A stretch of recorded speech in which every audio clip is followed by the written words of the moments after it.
The Valiant Little Tailor.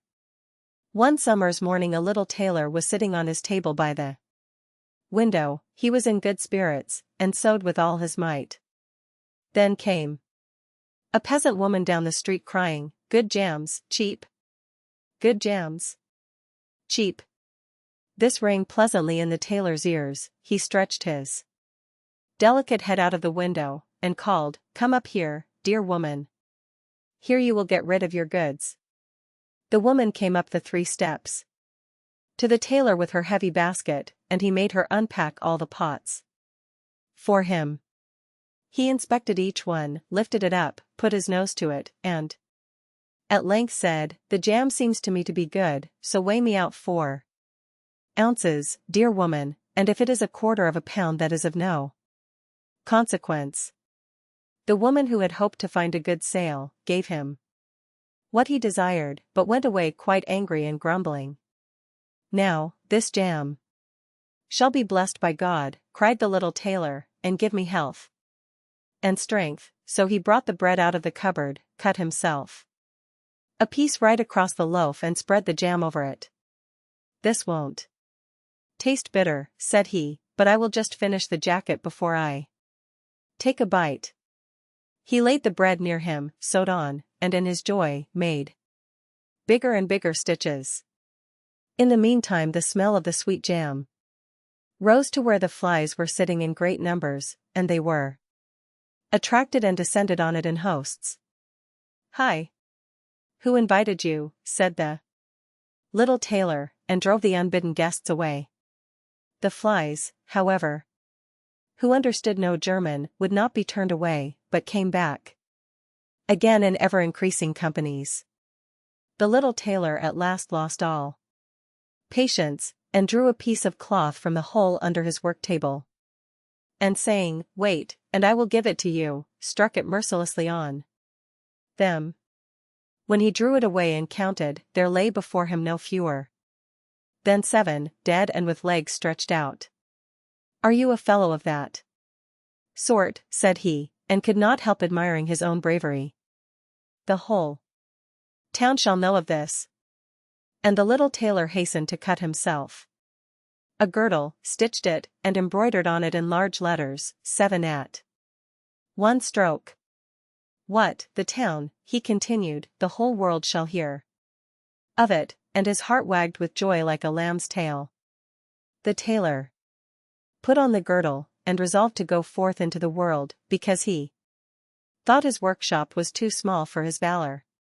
Before he went away, he sought about in the house to see if there was anything which he could take with him. However, he found nothing but an old cheese, and that he put in his pocket.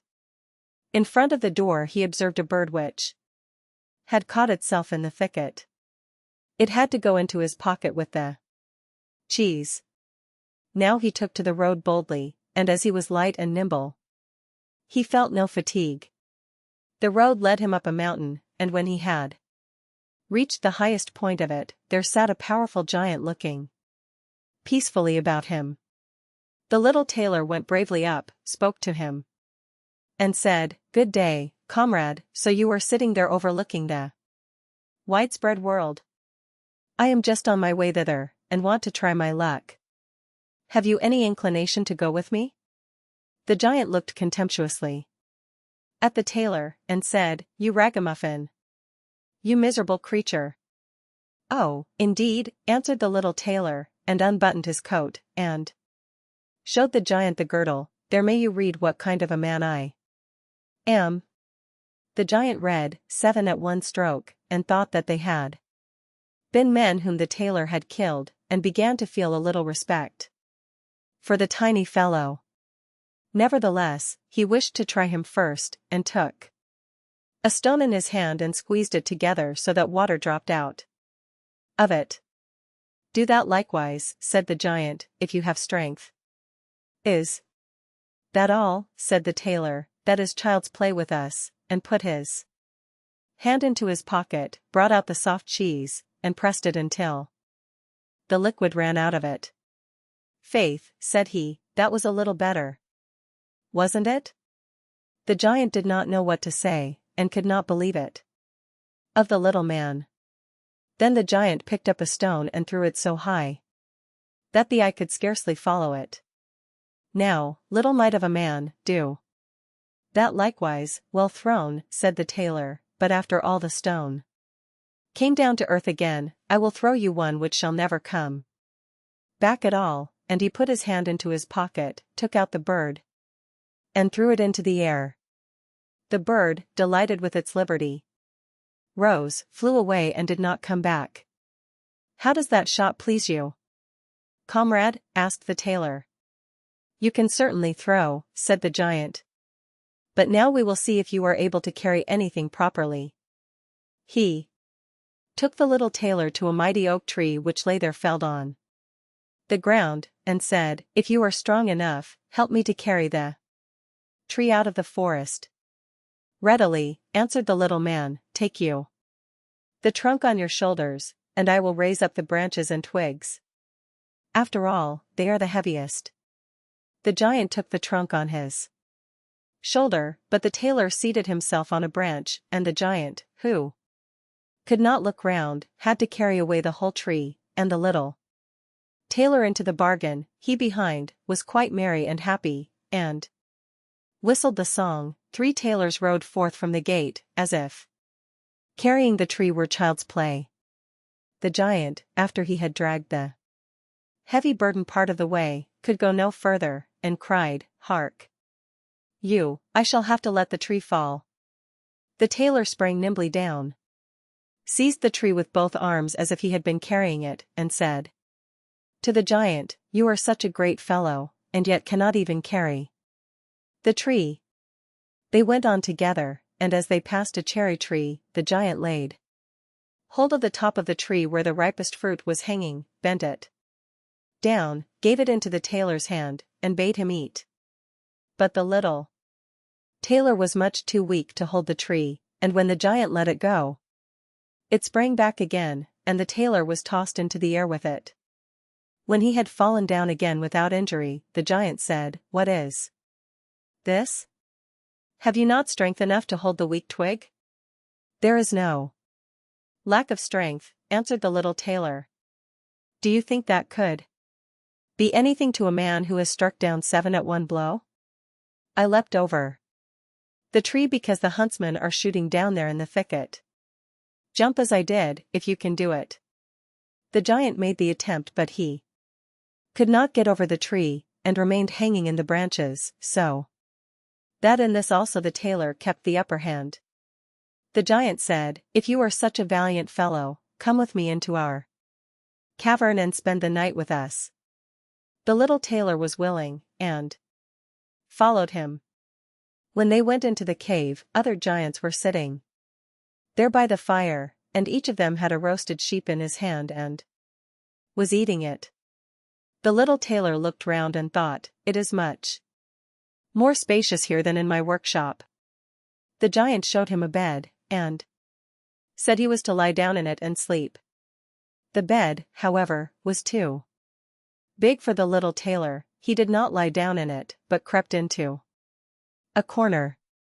When it was midnight, and the giant thought that the little tailor was lying in a sound sleep, he got up, took a great iron bar, cut through the bed with one blow, and thought he had finished off the grasshopper for good. With the earliest dawn the giants went into the forest, and had quite forgotten the little tailor, when all at once he walked up to them quite merrily and boldly. The giants were terrified. They were afraid that he would strike them all dead, and ran away in a great hurry. The little tailor went onwards, always following his own pointed nose. After he had walked for a long time, he came to the courtyard of a royal palace, and as he felt weary, he lay down on the grass and fell asleep. Whilst he lay there, the people came and inspected him on all sides, and read on his girdle, 7 at one stroke. Ah, said they, what does the great warrior want here in the midst of peace? He must be a mighty lord. They went and announced him to the king, and gave it as their opinion that if war should break out, this would be a weighty and useful man who ought on no account to be allowed to depart. The council pleased the king, and he sent one of his courtiers to the little tailor to offer him military service when he awoke. The ambassador remained standing by. The sleeper waited until he stretched his limbs and opened his eyes, and then conveyed to him this proposal. For this very reason have I come here, the tailor replied, I am ready to enter the king's service. He was therefore honorably received, and a special dwelling was assigned him. The soldiers, however, were set against the little tailor, and wished him 1,000 miles away. What is to be the end of this, they said among themselves. If we quarrel with him, and he strikes about him, 7 of us will fall at every blow, not one of us can stand against him. They came therefore to a decision, betook themselves in a body to the king, and begged for their dismissal. We are not prepared, said they, to stay with a man who kills 7 at one stroke. The king was sorry that for the sake of one he should lose all his faithful servants. Wished that he had never set eyes on the tailor, and would willingly have been rid of him again. But he did not venture to give him his dismissal, for he dreaded lest he should strike him and all his people dead, and place himself on the royal throne. He thought about it for a long time, and at last found good counsel. He sent to the little tailor, and caused him to be informed that as he was a great warrior, he had one request to make to him.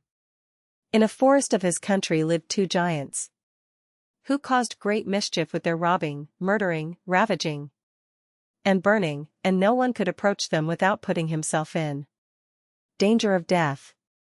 If the tailor conquered and killed these 2 giants, he would give him his only daughter to wife, and half of his kingdom as a dowry. Likewise 100 horsemen should go with him to assist him. That would indeed be a fine thing for a man like me, thought the little tailor. One is not offered a beautiful princess and half a kingdom every day of one's life. Oh, yes, he replied, I will soon subdue the giants, and do not require the help of the 100 horsemen. To do it, he who can hit 7 with one blow has no need to be afraid of 2. The little tailor went forth, and the 100 horsemen followed him. When he came to the outskirts of the forest, he said to his followers, Just stay waiting here, I alone will soon finish off the giants. Then he bounded into the forest and looked about right and left. After a while he perceived both giants. They lay sleeping under a tree, and snored so that the branches waved up and down.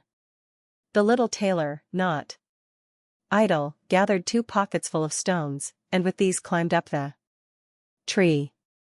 When he was halfway up, he slipped down by a branch until he sat just above the sleepers, and then let one stone after another fall on the breast of one of the giants. For a long time the giant felt nothing. But at last he awoke, pushed his comrade, and said, Why are you knocking me? You must be dreaming, said the other, I am not knocking you. They laid themselves down to sleep again, and then the tailor threw a stone down on the second. What is the meaning of this? Cried the other, Why are you pelting me? I am not pelting you, answered the first, growling. They disputed about it for a time, but as they were weary they let the matter rest, and their eyes closed once more. The little tailor began his game again, picked out the biggest stone, and threw it with all his might on the breast of the first giant. That is too bad, cried he, and sprang up like a madman, and pushed his companion against the tree until it shook. The other paid him back in the same coin, and they got into such a rage that they tore up trees and belabored each other so long, that at last they both fell down dead on the ground at the same time. Then the little tailor leapt down. It is a lucky thing, said he, that they did not tear up the tree on which I was sitting, or I should have had to sprint on to another like a squirrel. but we tailors are nimble." He drew out his sword and gave each of them a couple of thrusts in the breast, and then went out to the horsemen and said, "The work is done, I have finished both of them off, but it was hard work. They tore up trees in their sore need, and defended themselves with them, but all that is to no purpose when a man like myself comes, who can kill 7 at one blow." "But are you not wounded?" asked the horseman. "You need not concern yourself about that," answered the tailor, "they have not bent one hair of mine." The horseman would not believe him, and rode into the forest. There they found the giants swimming in their blood, and all round about lay the torn-up trees. The little tailor demanded of the king the promised reward. He, however, repented of his promise, and again bethought himself how he could get rid of the hero.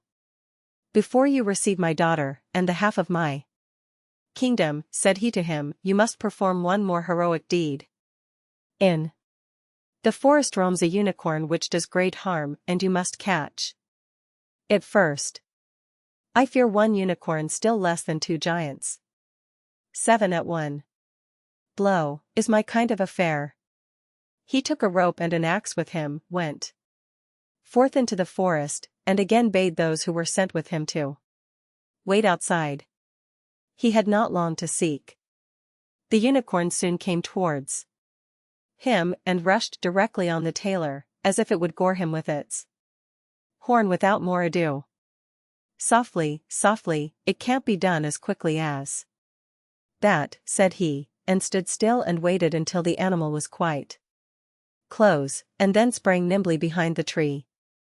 The unicorn ran against the tree with all its strength, and stuck its horn so fast in the trunk that it had not the strength enough to draw it out again, and thus it was caught.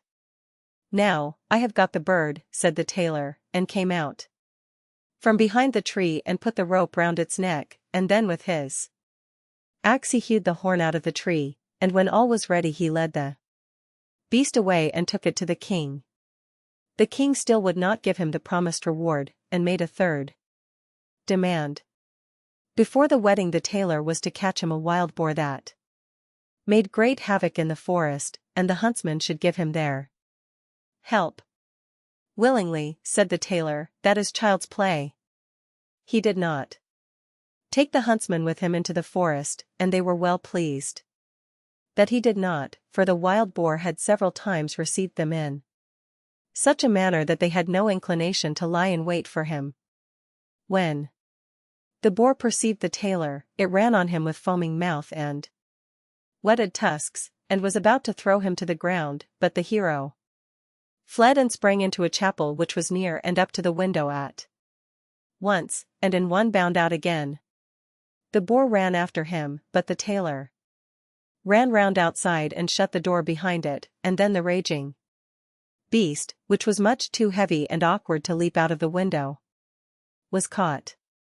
The little tailor called the huntsmen thither that they might see the prisoner with their own eyes. The hero, however, went to the king, who was now, whether he liked it or not, obliged to keep his promise, and gave his daughter and the half of his kingdom. Had he known that it was no warlike hero, but a little tailor who was standing before him, it would have gone to his heart still more than it did. The wedding was held with great magnificence and small joy, and out of a tailor a king was made.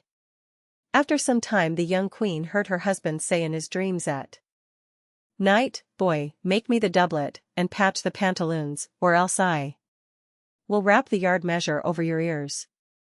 Then she discovered in what state of life the young lord had been born, and next morning complained of her wrongs to her father, and begged him to help her to get rid of her husband, who was nothing else but a tailor. The king comforted her and said, "Leave your bedroom door open this night, and my servants shall stand outside, and when he has fallen asleep shall go in, bind him, and take him on board a ship which shall carry him into the wide world." The woman was satisfied with this, but the king's armor-bearer, who had heard all, was friendly with the young lord, and informed him of the whole plot. "I'll put a screw into that business," said the little tailor. At night he went to bed with his wife at the usual time, and when she thought that he had fallen asleep, she got up, opened the door, and then lay down again. The little tailor, who was only pretending to be asleep, began to cry out in a clear voice, "Boy, make me the doublet, and patch me the pantaloons, or I will wrap the yard measure over your ears. I smote 7 at one blow.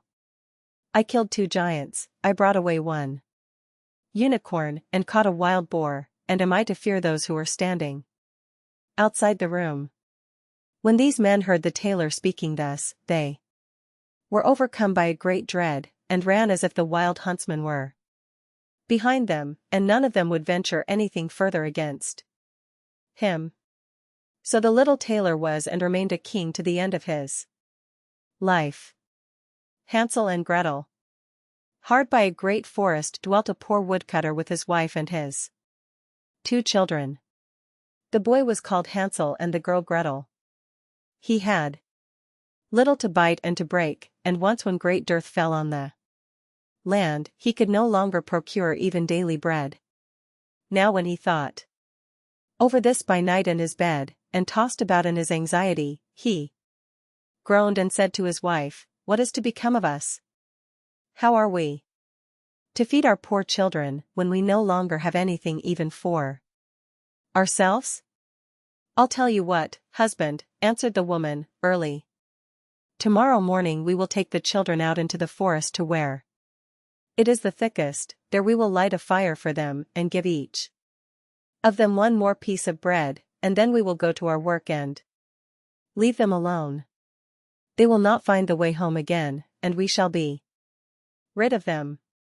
"No, wife," said the man, "I will not do that. How can I bear to leave my children alone in the forest? The wild animals would soon come and tear them to pieces." "Oh, you fool," said she, "then we must all 4 die of hunger. You may as well plane the planks for our coffins," and she left him no peace until he consented. "But I feel very sorry for the poor children, all the same," said the man. The 2 children had also not been able to sleep for hunger, and had heard what their stepmother had said to their father. Gretel wept bitter tears, and said to Hansel, "Now all is over with us. Be quiet." "Gretel," said Hansel, "do not distress yourself, I will soon find a way to help us." And when the old folks had fallen asleep, he got up, put on his little coat, opened the door below, and crept outside. The moon shone brightly, and the white pebbles which lay in front of the house glittered like real silver pennies. Hansel stooped and stuffed the little pocket of his coat with as many as he could get in. Then he went back and said to Gretel, "Be comforted, dear little sister, and sleep in peace, God will not forsake us," and he lay down again in his bed.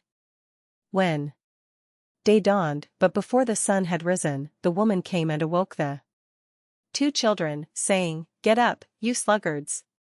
We are going into the forest to fetch wood."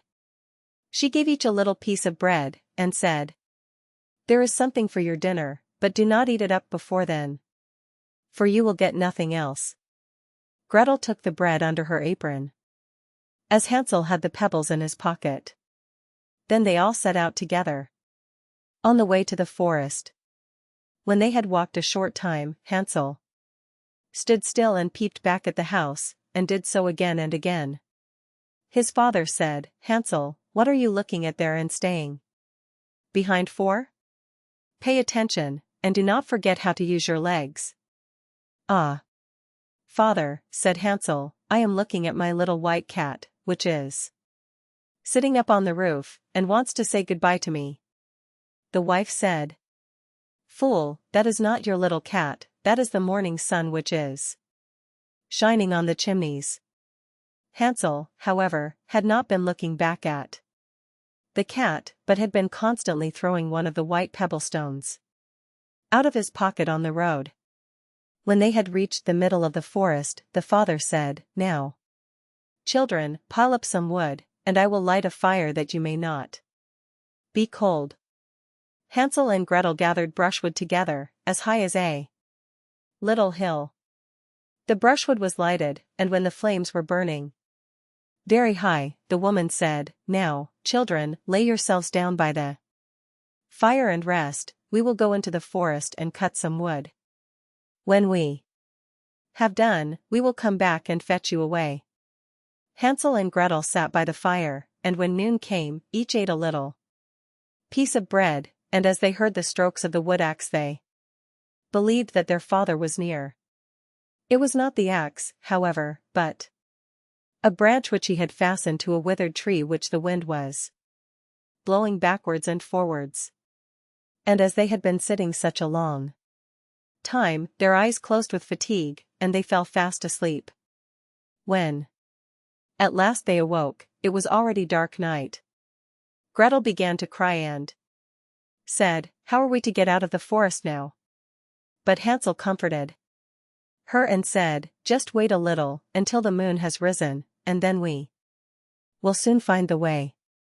And when the full moon had risen, Hansel took his little sister by the hand, and followed the pebbles which shone like newly coined silver pieces, and showed them the way. They walked the whole night long, and by break of day came once more to their father's house. They knocked at the door, and when the woman opened it and saw that it was Hansel and Gretel, she said, "You naughty children, why have you slept so long in the forest? We thought you were never coming back at all." The father, however, rejoiced, for it had cut him to the heart to leave them behind alone.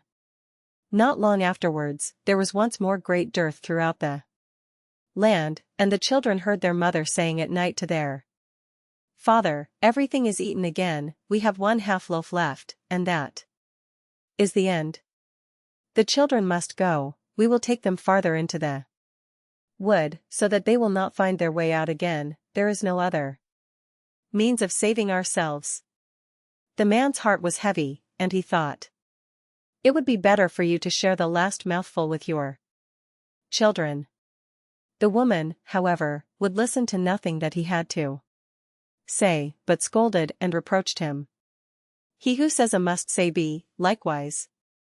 And as he had yielded the first time, he had to do so a second time also. The children, however, were still awake and had heard the conversation. When the old folks were asleep, Hansel again got up, and wanted to go out and pick up pebbles as he had done before, but the woman had locked the door, and Hansel could not get out. Nevertheless he comforted his little sister, and said, "Do not cry, Gretel, go to sleep quietly, the good God will help us." Early in the morning came the woman, and took the children out of their beds. Their piece of bread was given to them, but it was still smaller than the time before. On the way into the forest Hansel crumbled his in his pocket, and often stood still and threw a morsel on the ground. "Hansel, why do you stop and look round?" said the father. "Go on." "I am looking back at my little pigeon which is sitting on the roof, and wants to say goodbye to me," answered Hansel. "Fool," said the woman. "That is not your little pigeon, that is the morning sun that is shining on the chimney." Hansel, however, little by little, threw all the crumbs on the path. The woman led the children still deeper into the forest, where they had never in their lives been before. Then a great fire was again made, and the mother said, "Just sit there, you children, and when you are tired, you may sleep a little. We are going into the forest to cut wood, and in the evening when we are done, we will come and fetch you away." When it was noon, Gretel shared her piece of bread with Hansel, who had scattered his by the way. Then they fell asleep and evening passed, but no one came to the poor children. They did not awake until it was dark night, and Hansel comforted his little sister and said, "Just wait, Gretel, until the moon rises, and then we shall see the crumbs of bread which I have strewn about, they will show us our way home again." When The moon came, they set out, but they found no crumbs, for the many thousands of birds which fly about in the woods and fields had picked them all up. Hansel said to Gretel, "We shall soon find the way," but they did not find it. They walked the whole night and all the next day, too, from morning till evening, but they did not get out of the forest, and were very hungry, for they had nothing to eat but 2 or 3 berries, which grew on the ground. And as they were so weary that their legs would carry them no longer, they lay down beneath a tree and fell asleep. It was now 3 mornings since they had left their father's house. They began to walk again, but they always came deeper into the forest, and if help did not come soon, they must die of hunger and weariness. When it was midday, they saw a beautiful snow-white bird sitting on a bough, which sang so delightfully that they stood still and listened to it. And when its song was over, it spread its wings and flew away before them. And they followed it until they reached a little house, on the roof of which it alighted, and when they approached the little house they saw that it was built of bread and covered with cakes, but that the windows were of clear sugar. "We will set to work on that," said Hansel, "and have a good meal. I will eat a bit of the roof, and you, Gretel, can eat some of the window, it will taste sweet." Hansel reached up above, and broke off a little of the roof to try how it tasted, and Gretel leant against the window and nibbled at the panes. Then a soft voice cried from the parlor, "Nibble, nibble, gnaw. Who is nibbling at my little house?" The children answered, the wind, the heaven-born wind," and went on eating without disturbing themselves. Hansel, who liked the taste of the roof, tore down a great piece of it, and Gretel pushed out the whole of one round window pane, sat down, and enjoyed herself with it. Suddenly the door opened, and a woman as old as the hills, who supported herself on crutches, came creeping out. Hansel and Gretel were so terribly frightened that they let fall what they had in their hands. The old woman, however, nodded her head, and said, "Oh, you dear children, who has brought you here? Do come in, and stay with me. No harm shall happen to you." She took them both by the hand, and led them into her little house. Then good food was set before them, milk and pancakes, with sugar, apples, and nuts.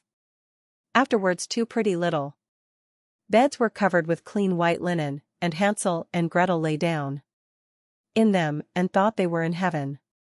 The old woman had only pretended to be so kind, she was in reality a wicked witch, who lay in wait for children, and had only built the little house of bread in order to entice them there. When a child fell into her power, she killed it, cooked and ate it, and that was a feast day with her. Witches have red eyes, and cannot see far, but they have a keen scent like the beasts, and are aware when human beings draw near. When Hansel and Gretel came into her neighborhood, she laughed with malice, and said mockingly, "I have them, they shall not escape me." Again, early in the morning, before the children were awake, she was already up, and when she saw both of them sleeping and looking so pretty, with their plump and rosy cheeks, she muttered to herself, "That will be a dainty mouthful." Then she seized Hansel with her shriveled hand, carried him into a little stable, and locked him in behind a grated door. Scream as he might, it would not help him. Then she went to Gretel, shook her till she awoke, and cried, "Get up, lazy thing, fetch some water, and cook something good for your brother, he is in the stable outside, and is to be made fat. When he is fat, I will eat him." Gretel began to weep bitterly, but it was all in vain, for she was forced to do what the wicked witch commanded. And now the best food was cooked for poor Hansel, but Gretel got nothing but crab shells. Every morning the woman crept to the little stable, and cried, "Hansel, stretch out your finger that I may feel if you will soon be fat. Hansel, however, stretched out a little bone to her, and the old woman, who had dim eyes, could not see it, and thought it was Hansel's finger, and was astonished that there was no way of fattening him. When 4 weeks had gone by, and Hansel still remained thin, she was seized with impatience and would not wait any longer. Now, then, Gretel, she cried to the girl, stir yourself, and bring some water. Let Hansel be fat or lean, tomorrow I will kill him, and cook him. Ah!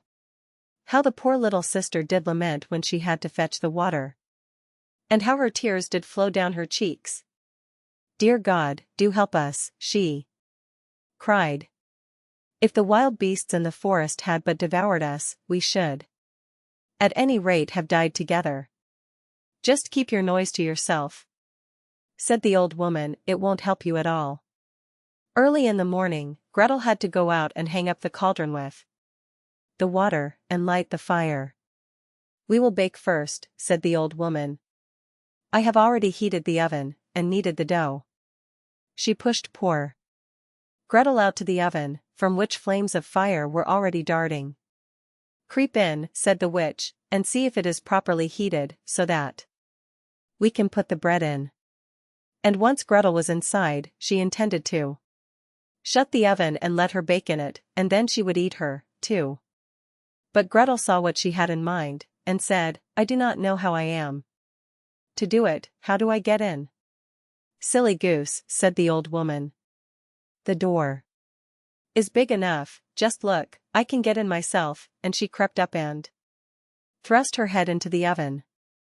Then Gretel gave her a push that drove her far into it, and shut the iron door, and fastened the bolt. Oh! Then she began to howl quite horribly, but Gretel ran away, and the godless witch was miserably burnt to death. Gretel, however, ran like lightning to Hansel, opened his little stable, and cried, Hansel, we are saved. The old witch is dead. Then Hansel sprang like a bird from its cage when the door is opened. How they did rejoice and embrace each other, and dance about and kiss each other. And, as they had no longer any need to fear her, they went into the witch's house, and in every corner there stood chests full of pearls and jewels. These are far better than pebbles, said Hansel, and thrust into his pockets whatever could be got in, and Gretel said, I, too, will take something home with me, and filled her pinafore full. But now we must be off, said Hansel, that we may get out of the witch's forest. When they had walked for 2 hours, they came to a great stretch of water. We cannot cross, said Hansel, I see no footplank, and no bridge. And there is also no ferry, answered Gretel, but a white duck is swimming there, if I ask her, she will help us over. Then she cried, little duck, dost thou see? Hansel and Gretel are waiting for thee? There's never a plank or bridge in sight. Take us across on thy back so white. The duck came to them, and Hansel seated himself on its back, and told his sister to sit by him. No, replied Gretel, that will be too heavy for the little duck, she shall take us across, one after the other. The good little duck did so, and when they were once safely across and had walked for a short time, the forest seemed to be more and more familiar to them, and at length they saw from afar their father's house. Then they began to run, rushed into the parlor, and threw themselves round their father's neck. The man had not known one happy hour since he had left the children in the forest. The woman, however, was dead. Gretel emptied her pinafore until pearls and precious stones ran about the room, and Hansel threw one handful after another out of his pocket to add to them. Then all anxiety was at an end, and they lived together in perfect happiness. My tale is done. There runs a mouse, whosoever catches it, may make himself a big fur cap out of it. The mouse, the bird, and the sausage.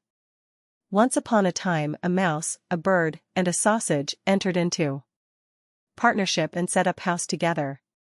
For a long time all went well. They lived in great comfort, and prospered so far as to be able to add considerably to their stores.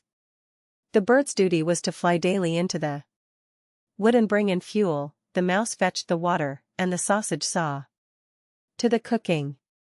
When people are too well off they always begin to long for something new. And so it came to pass that the bird, while out one day, met a fellow bird, to whom he boastfully expatiated on the excellence of his household arrangements. But the other bird sneered at him for being a poor simpleton, who did all the hard work, while the other two stayed at home and had a good time of it. For, when the mouse had made the fire and fetched in the water, she could retire into her little room and rest until it was time to set the table. The sausage had only to watch the pot to see that the food was properly cooked, and when it was near dinner time, he just threw himself into the broth, or rolled in and out among the vegetables 3 or 4 times, and there they were, buttered and salted, and ready to be served. Then, when the bird came home and had laid aside his burden, they sat down to table, and when they had finished their meal, they could sleep their fill till the following morning, and that was really a very delightful life. Influenced by those remarks, the bird next morning refused to bring in the wood, telling the others that he had been their servant long enough, and had been a fool into the bargain, and that it was now time to make a change, and to try some other way of arranging the work. Beg and pray as the mouse and the sausage might, it was of no use. The bird remained master of the situation, and the venture had to be made. They therefore drew lots, and it fell to the sausage to bring in the wood, to the mouse to cook, and to the bird to fetch the water. And now what happened?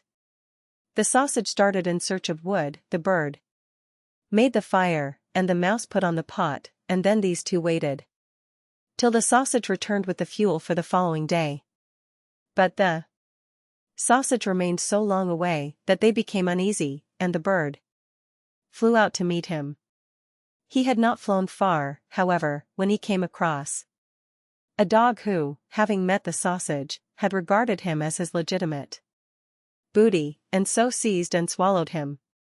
The bird complained to the dog of this barefaced robbery, but nothing he said was of any avail, for the dog answered that he found false credentials on the sausage, and that was the reason his life had been forfeited.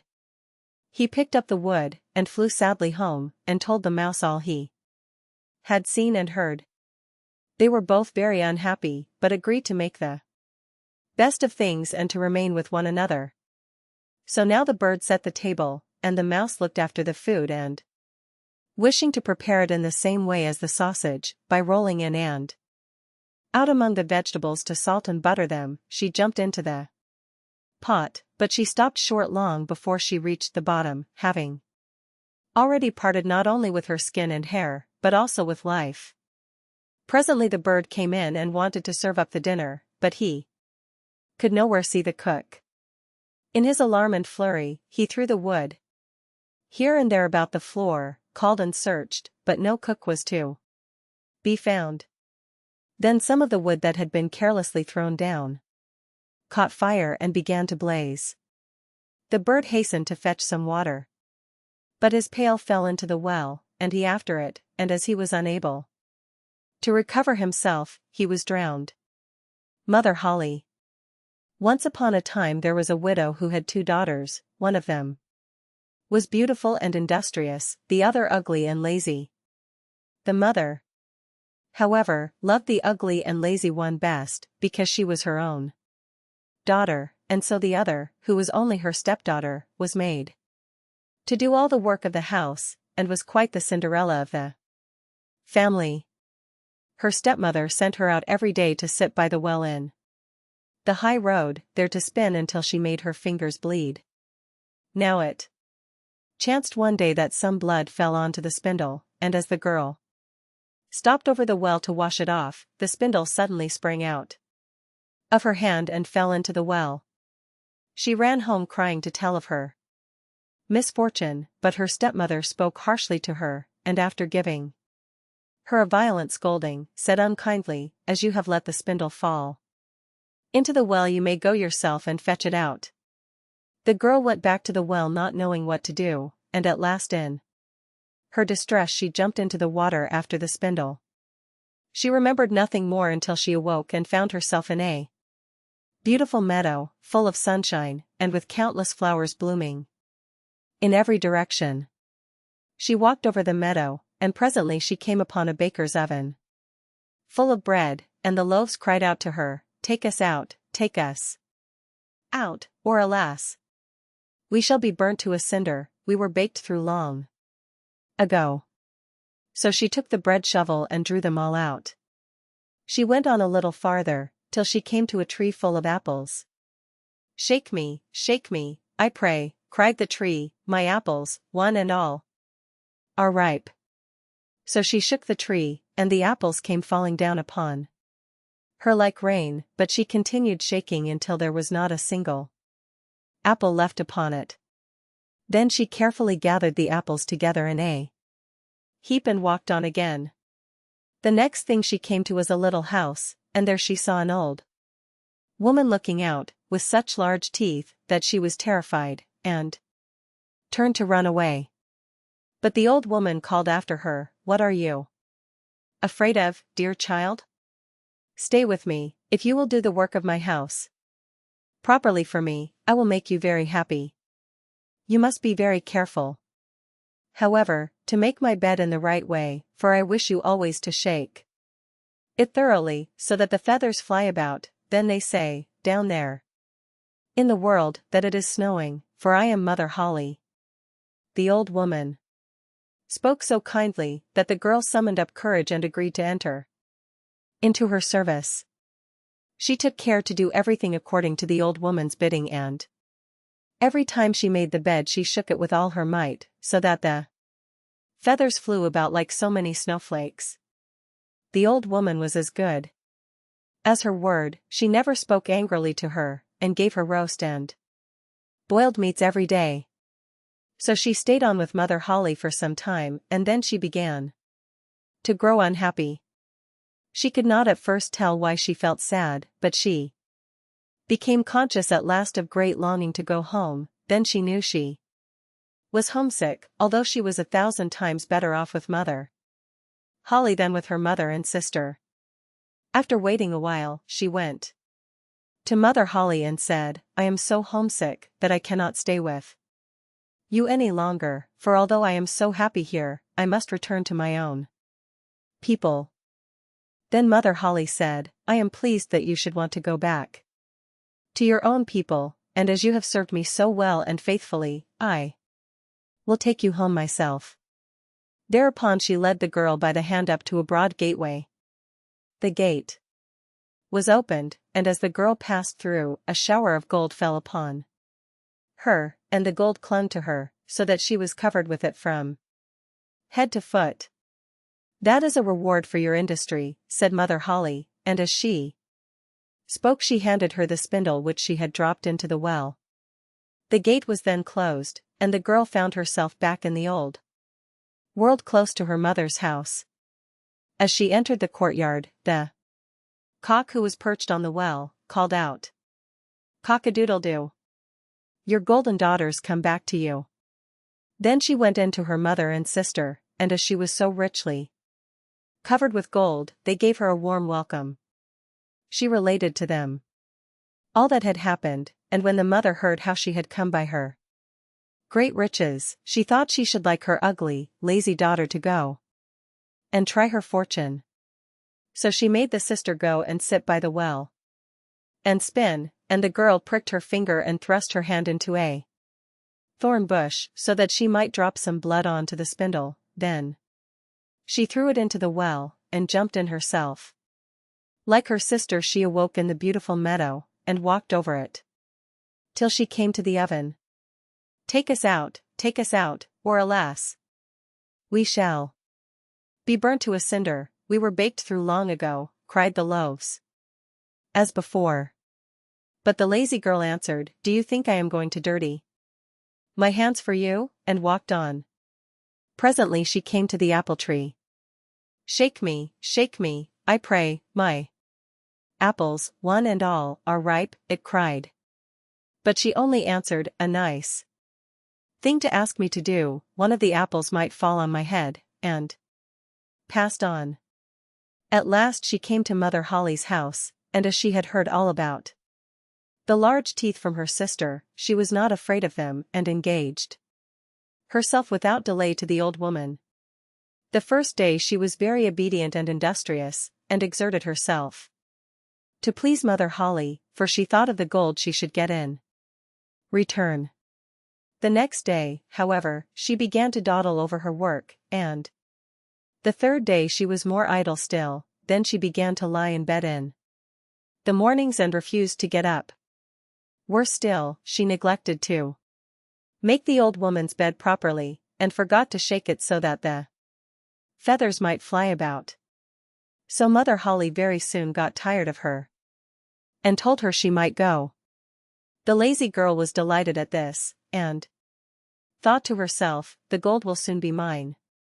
Mother Holly led her, as she had led her sister, to the broad gateway, but as she was passing through, instead of the shower of gold, a great bucketful of pitch came pouring over her. "That is in return for your services," said the old woman, and she shut the gate. So the lazy girl had to go home covered with pitch, and the cock on the well called out as she saw her, "Cock-a-doodle-doo.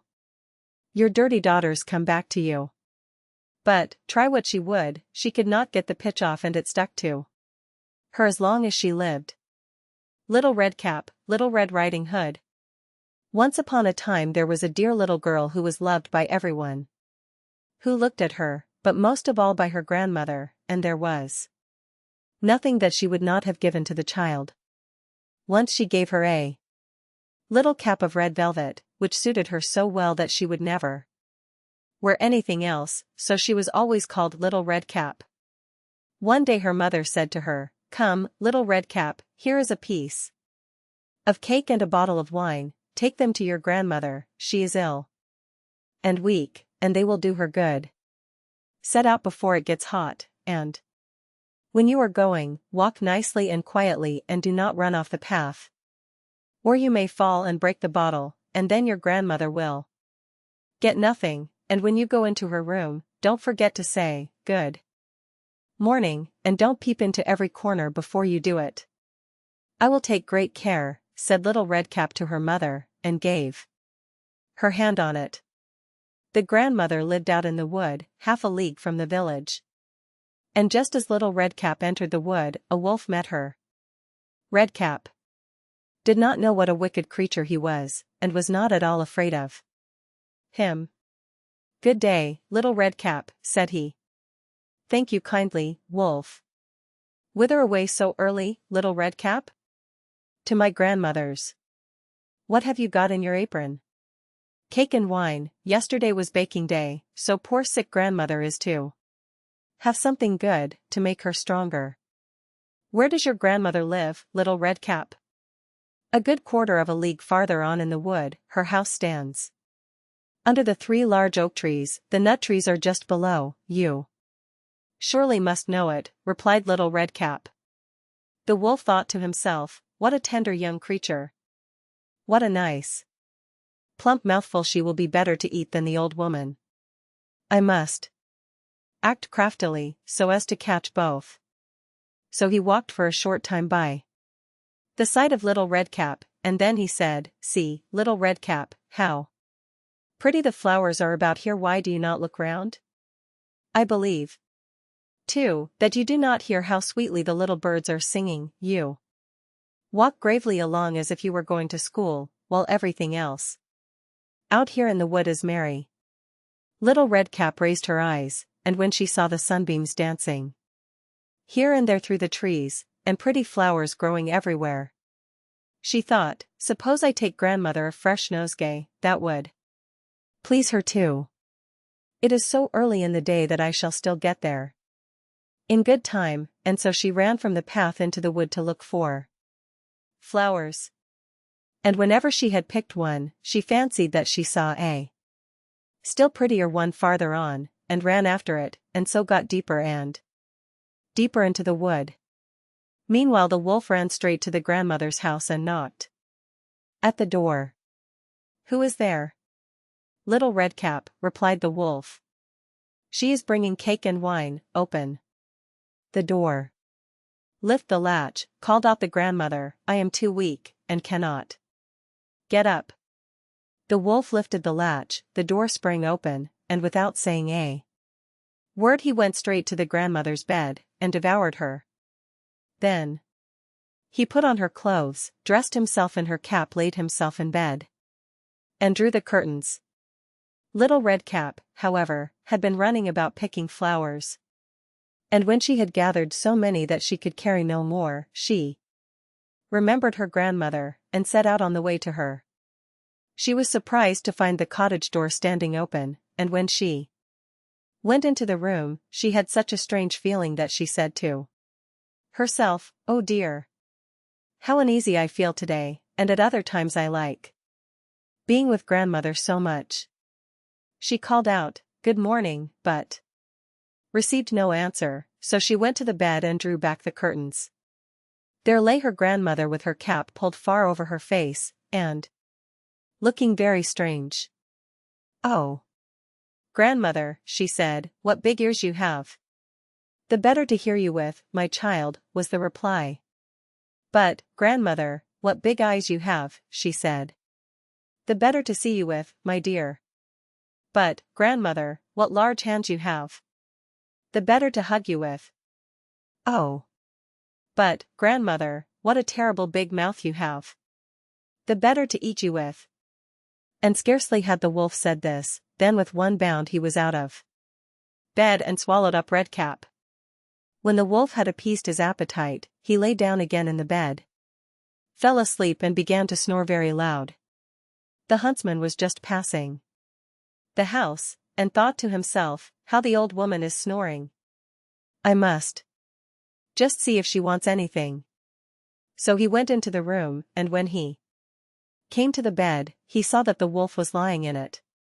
"Do I find you here, you old sinner?" said he. "I have long sought you." Then just as he was going to fire at him, it occurred to him that the wolf might have devoured the grandmother, and that she might still be saved, so he did not fire, but took a pair of scissors, and began to cut open the stomach of the sleeping wolf. When he had made 2 snips, he saw the little Redcap shining, and then he made 2 snips more, and the little girl sprang out, crying, "Ah, how frightened I have been! How dark it was inside the wolf," and after that the aged grandmother came out alive also, but scarcely able to breathe. Redcap, however, quickly fetched great stones with which they filled the wolf's belly, and when he awoke, he wanted to run away, but the stones were so heavy that he collapsed at once, and fell dead. Then all 3 were delighted. The huntsman drew off the wolf's skin and went home with it. The grandmother ate the cake and drank the wine which Redcap had brought, and revived, but Redcap thought to herself, "As long as I live, I will never by myself leave the path, to run into the wood, when my mother has forbidden me to do so." It also related that once when Redcap was again taking cakes to the old grandmother, another wolf spoke to her, and tried to entice her from the path. Redcap, however, was on her guard, and went straight forward on her way, and told her grandmother that she had met the wolf, and that he had said good morning to her, but with such a wicked look in his eyes, that if they had not been on the public road she was certain he would have eaten her up. "Well," said the grandmother, "we will shut the door, that he may not come in." Soon afterwards the wolf knocked, and cried, "Open the door, grandmother, I am little Redcap, and am bringing you some cakes." But they did not speak, or open the door, so the grey-beard stole twice or thrice round the house, and at last jumped on the roof, intending to wait until Redcap went home in the evening, and then to steal after her and devour her in the darkness. But the grandmother saw what was in his thoughts. In front of the house was a great stone trough, so she said to the child, "Take the pail, Redcap, I made some sausages yesterday, so carry the water in which I boiled them to the trough." Redcap carried until the great trough was quite full. Then the smell of the sausages reached the wolf, and he sniffed and peeped down, and at last stretched out his neck so far that he could no longer keep his footing and began to slip, and slipped down from the roof straight into the great trough, and was drowned. But Redcap went joyously home, and no one ever did anything to harm her again. The Robber Bridegroom. There was once a miller who had one beautiful daughter, and as she was grown up, he was anxious that she should be well married and provided for. He said to himself, "I will give her to the first suitable man who comes and asks for her hand." Not long after a suitor appeared, and as he appeared to be very rich and the miller could see nothing in him with which to find fault, he betrothed his daughter to him.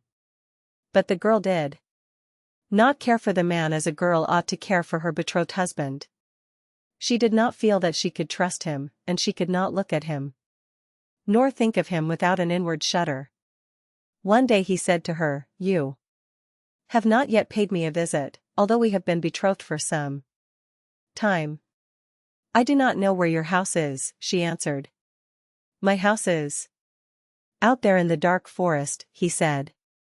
She tried to excuse herself by saying that she would not be able to find the way thither. Her betrothed only replied, "You must come and see me next Sunday, I have already invited guests for that day, and that you may not mistake the way, I will strew ashes along the path." When Sunday came and it was time for the girl to start, a feeling of dread came over her which she could not explain, and that she might be able to find her path again, she filled her pockets with peas and lentils to sprinkle on the ground as she went along. On reaching the entrance to the forest she found the path strewed with ashes, and these she followed, throwing down some peas on either side of her at every step she took. She walked the whole day until she came to the deepest, darkest part of the forest. There she saw a lonely house, looking so grim and mysterious that it did not please her at all. She stepped inside, but not a soul was to be seen, and a great silence reigned throughout. Suddenly a voice cried, turn back, young maiden fair. Linger not in this murderer's lair." The girl looked up and saw that the voice came from a bird hanging in a cage on the wall. Again it cried, turn back, young maiden fair. Linger not in this murderer's lair." The girl passed on, going from room to room of the house, but they were all empty, and still she saw no one. At last she came to the cellar, and there sat a very, very old woman, who could not keep her head from shaking. "Can you tell me," asked the girl, "if my betrothed husband lives here?" "Ah, you poor child," answered the old woman, "what a place for you to come to. This is a murderer's den. You think yourself a promised bride, and that your marriage will soon take place, but it is with death that you will keep your marriage feast. Look, do you see that large cauldron of water which I am obliged to keep on the fire? As soon as they have you in their power they will kill you without mercy, and cook and eat you, for they are eaters of men. If I did not take pity on you and save you, you would be lost." Thereupon the old woman led her behind a large cask, which quite hid her from view. "Keep as still as a mouse," she said, "do not move or speak, or it will be all over with you. Tonight, when the robbers are all asleep, we will flee together. I have long been waiting for an opportunity to escape." The words were hardly out of her mouth when the godless crew returned, dragging another young girl along with them. They were all drunk, and paid no heed to her cries and lamentations. They gave her wine to drink. 3 glasses full, one of white wine, one of red, and one of yellow. And with that her heart gave way and she died. Then they tore off her dainty clothing, laid her on a table, and cut her beautiful body into pieces, and sprinkled salt upon it.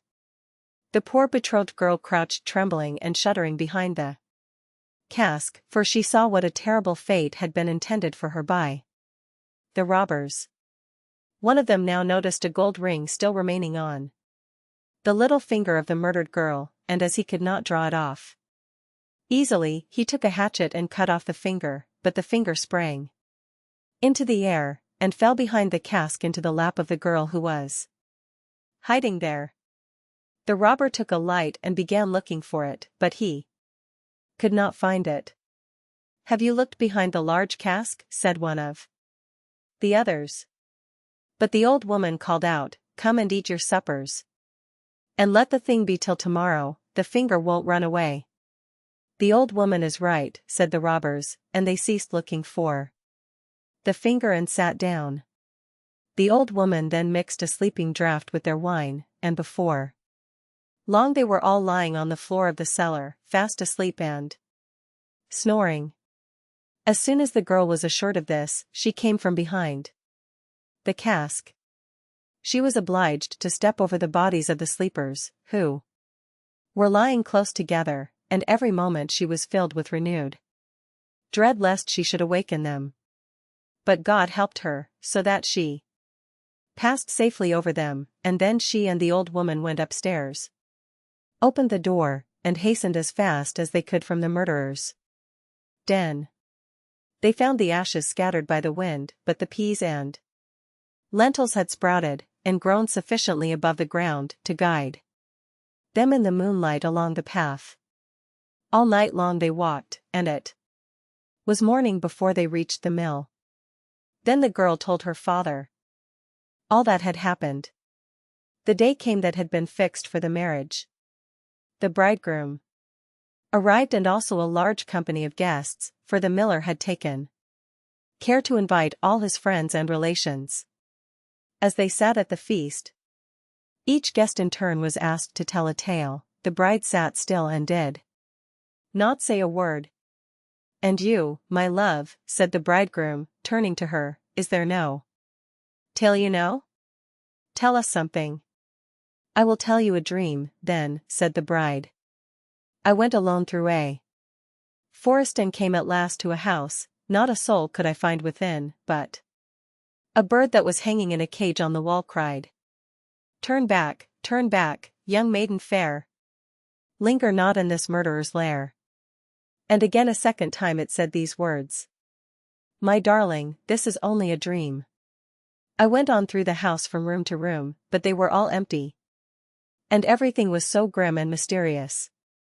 At last I went down to the cellar, and there sat a very, very old woman, who could not keep her head still. I asked her if my betrothed lived here, and she answered, 'Ah, you poor child, you are come to a murderer's den. Your betrothed does indeed live here, but he will kill you without mercy and afterwards cook and eat you. My darling, this is only a dream.' The old woman hid me behind a large cask, and scarcely had she done this when the robbers returned home, dragging a young girl along with them. They gave her 3 kinds of wine to drink, white, red, and yellow, and with that she died. My darling, this is only a dream." Then they tore off her dainty clothing, and cut her beautiful body into pieces and sprinkled salt upon it. My darling, this is only a dream. And one of the robbers saw that there was a gold ring still left on her finger, and as it was difficult to draw off, he took a hatchet and cut off her finger, but the finger sprang into the air and fell behind the great cask into my lap. And here is the finger with the ring. And with these words the bride drew forth the finger and shewed it to the assembled guests. The bridegroom, who during this recital had grown deadly pale, up and tried to escape, but the guests seized him and held him fast. They delivered him up to justice, and he and all his murderous band were condemned to death for their wicked deeds.